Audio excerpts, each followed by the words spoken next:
El observatorio se funda en el año 1790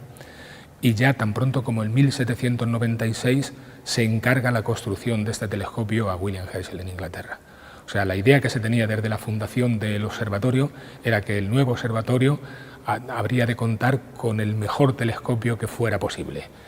Y en 1802 el telescopio fue montado en Inglaterra, fue probado, fue despiezado otra vez y guardado en unas cajas y transportado hacia Madrid. Hacia 1804 ya el rey, por entonces Carlos IV, pues fue la primera persona que observó con el telescopio. En 1808, como sabemos en mayo, pues las tropas napoleónicas entran en Madrid y, como digo, en esta colina pues establecen un destacamento, un polvorín y tal, y pues seguramente en los inviernos y tal, pues al telescopio construido de madera, de roble inglés, pues lo harían leña, y lo único que se salvó es que los astrónomos de la época cogieron, como hemos venido diciendo antes, las piezas más importantes, las fundamentales para el telescopio, que eran los espejos, y los ocultaron. Los ocultaron y acabó la Guerra de la Independencia, se recuperaron las piezas del telescopio, de los espejos, pero todo lo demás había sido destruido, hasta el propio observatorio, los edificios habían sido bastante destruidos por las cubiertas y todo lo que había,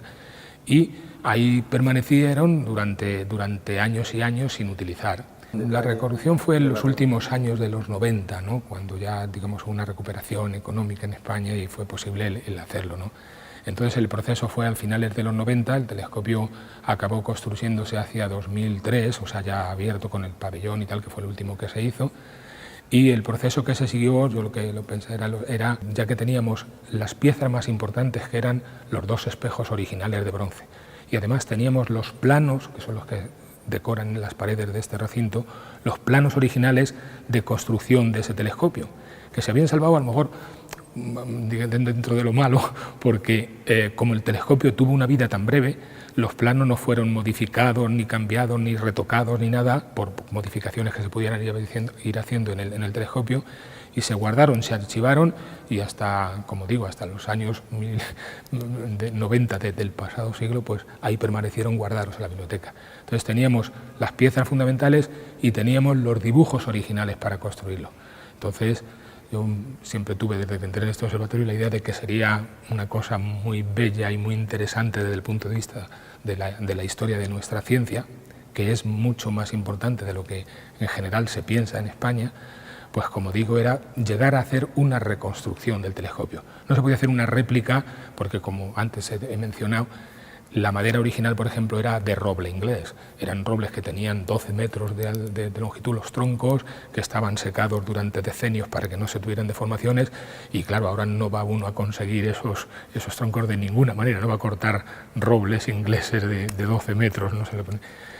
No tenía mucho sentido tratar de hacer una réplica del telescopio original, pero sí una reconstrucción en la que las piezas son idénticas, solo que a lo mejor fabricadas, no ya digo como en una herrería, sino en una forja, sino por los métodos que tenemos ahora. Y en lugar de hacerlo con madera de roble, pues la madera que se ha utilizado aquí es de teca, que es la madera que se utiliza para las superficies de los barcos de madera, porque resiste muy bien la intemperie, ¿no?, entre otras cosas. Y hacia el año, como digo, 2002, si recuerdo bien, el telescopio estaba construido. Estaba construido en un hangar del puerto de Bermeo,